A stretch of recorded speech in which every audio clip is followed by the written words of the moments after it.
নাজমুল ভাই, এবার মনে ভাগে কোরবানি দিতে পারুম না, কারণ ব্যবসা বাণিজ্যের অবস্থা অনেক খারাপ। এদিক দিয়া বাচ্চাটাও কান্নাকাটি করতেছে, বাবা কোরবানি দিবা না। আবার আত্মীয় স্বজনও টিটকারি করতেছে যে 2বার কোরবানি দিয়েই শেষ। মামুন ভাই, আপনার নিয়াজ যদি সহি শুদ্ধ থাকে তাইলে আল্লাহ পাক কোনো না কোনোভাবে আপনার কোরবানি দেওয়ার ব্যবস্থা করে দিবে। আকাশ, এই একটা বছর সৎভাবে ব্যবসা করাতে আল্লাহ আমার এইবার কোরবানি দেওয়ার তৌফিক দান করছে। তার জন্য ভাবতাছি এইবার আমি একটা কোরবানি দিব। তুই যে কোরবানি দিবি তুই তোর ভাইয়ারে কইছস? ভাইয়ারে কিছু জানাই নাই বুঝছস, কারণ ভাইয়াই গতবার কোরবানি দিছিল। এইবার ভাইয়ার ব্যবসার অবস্থা বেশি একটা ভালো না, মনে হয় না ভাইয়া কোরবানি দিতে পারবো। তার জন্য আমি ভাবতাছি ভাইয়ার একটা সারপ্রাইজ দিব। সারপ্রাইজ দিবি মানে? তাইলে শোন, ঠিক আছে না? হ্যাঁ বন্ধু, ঠিক আছে। দাঁড়া, ভাইয়ার একটা কল দিই। হ্যালো, আসসালামু আলাইকুম ভাইয়া। হ্যাঁ ভাইয়া বল, এই সময় কল দিলি? ভাইয়া আকাশের একটা গরু কিনবো। তুমি তো অনেক ভালো গরু চিনো, তুমি যদি একটু হাটে এসে গরুটা কিনা দিতা। কি কস? আচ্ছা ঠিক আছে, আমি আইতাছি। আচ্ছা ঠিক আছে, তুমি আসো, ভাতিজারের সাথে নিয়ে আইসো। ওকে। ঠিক আছে ভাইয়া, আমরা হাটে যাইতাছি। আচ্ছা যাও। ঠিক আছে, আয় চল। বাবা দেখো তোমার কোন গরুটা পছন্দ হয়। চাচু, আমার ওই গরুটা পছন্দ হয়েছে। ওইটা পছন্দ হয়েছে? ভাইয়া চলো।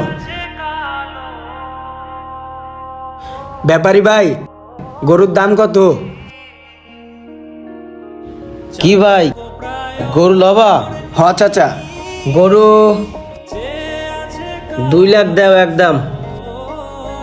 কি কন চাচা, 2 লাখ টাকা বেশি হয়ে যায় তো। চাচা, গরুটা তো ফুলা ফুলা লাগতাছে, আবার সুইটুই দিছেন নি?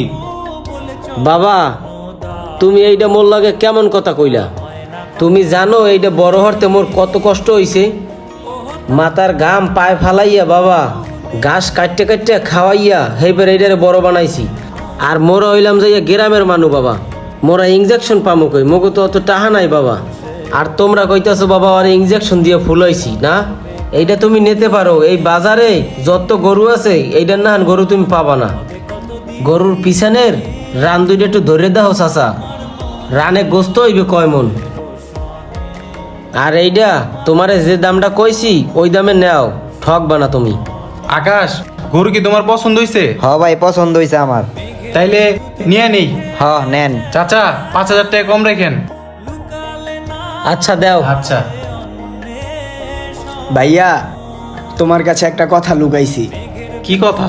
গরুটা আকাশ গোনা, গরুটা আমাবই। আল্লাহ পাক এবার আমার কোরবানি দেওয়ার তৌফিক দান করছে, তার জন্য গরু কিনতেইছি। তোমারে বলি নাই সারপ্রাইজ দিব দেখা। সকালবেলা আমি কোরবানি দেওয়ার নিয়ত করছি, আসলে আমি বুঝতে পারছি নিয়ত সহি শুদ্ধ থাকলে আল্লাহ পাক কোনো না কোনো উসিলায় সেইটা ব্যবস্থা করে দেয়। বাবা, এটা কি আমাদের গরু? বাবা, এটা আমাদেরই গরু। আপনার নিয়ত যদি সহি শুদ্ধ থাকে তাহলে আল্লাহ পাক কোনো না কোনোভাবে আপনাকে কোরবানি দেওয়ার ব্যবস্থা করে দেবে। ভিডিওটি কেমন হয়েছে কমেন্টে জানাবেন। যদি ভালো লেগে থাকে তাহলে ছোট্ট করে একটা শেয়ার করে দিবেন। ধন্যবাদ।